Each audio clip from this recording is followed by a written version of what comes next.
Մարդու լողալը։ Ջրում ապրող կենդանիների մարմնի միջին խտությունը քիչ է տարբերվում ջրի խտությունից, որը հնարավորություն է տալիս նրանց լողալու ջրի խորքերում կամ նրա մակերևույթին։ Փոփոխելով մարմնի ծավալը, ջրային կենդանիները կարողանում են փոփոխել իրենց մարմնի միջին խտությունը և դրանով իսկ կարգավորում ջրում իրենց վրա ազդող արքիմեդյան ուժը։ Ինչպես է լողում ձուկը։ Ձկները իրենց մարմնի ծավալը փոփոխում են լողափամփուշտի օգնությամբ։ Պոչը թափահարելով, ձուկը կարող է տեղաշարժվել և հայտնվել տարբեր խորություններում։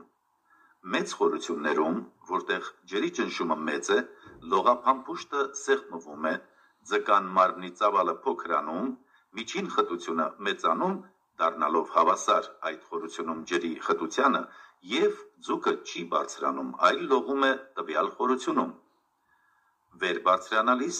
ձկան լողափամփուշտն ու մարմնի ծավալը մեծանում են, մարմնի միջին խտությունը փոքրանում է, և նա լողում է փոքր խորություններում։ Սատկած ձուկը միշտ լողում է ջրի երեսին, քանի որ այդ դեպքում ձկան մկանները ամբողջովին թուլացած են, և լողափամփուշտը առավելագույնս փքված վիճակում է։ Ինչպես է լողում կետը։ Կետերը ջրում իրենց խորասուզման մակարդակը կարգավորում են, մեծացնելով կամ փոքրացնելով թոքերի ծավալը։ Ինչպես է լողում մարդը։ Մարդու մարմնի միջին խտությունը նույնպես մոտ է ջրի խտությանը։ Դա է պատճառը, որ երբ մարդը ընկղմվում է ծովի ջրում, ջրից դուրս թողնելով միայն քիթն ու բերանը, չի խորասուզվում։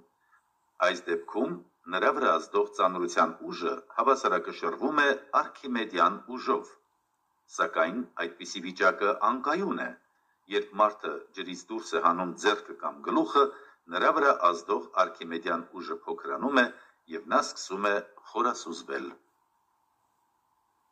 Լողալը կախված ջրի աղիությունից։ Ջրի մակերևույթին մնալը կամ խորասուզվելը կախված են նաև ջրի աղիության աստիճանից։ Քաղցրահամ ջրում, որի խտությունը փոքր է մարդու մարմնի միջին խտությունից, լողալ չիմացող մարդը սուզվում է, իսկ բավականաչափ աղի ջրում, որի խտությունը փոքր չէ մարդու մարմնի միջին խտությունից, նա կարող է պառկած մնալ ջրի մակերևույթին։ Երկրի վրա գոյություն ունի մի լիճ, որի ջուրը այնքան աղի է, որ մարդը չի խորասուզվում։ Այդ լիճը Մեռյալ ծովն է, որը գտնվում է Իսրայելի և Հորդանանի սահմանում։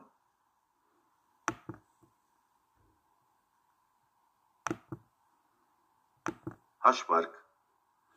Ասվածը լուսաբանենք հետևյալ օրինակով։ Դիցուք, այստեղ պատկերված տղաները ունեն միևնույն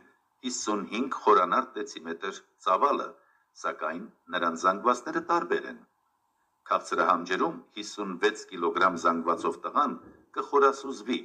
իսկ 54 կիլոգրամ զանգվածով տղան կլողա ջրի մակերևույթին։ Ծովի ջրում, որի խտությունը նրա մեջ լուծված աղի շնորհիվ ավելի մեծ է, երկու տղաներն էլ կարող են լողալ ջրի մակերևույթին։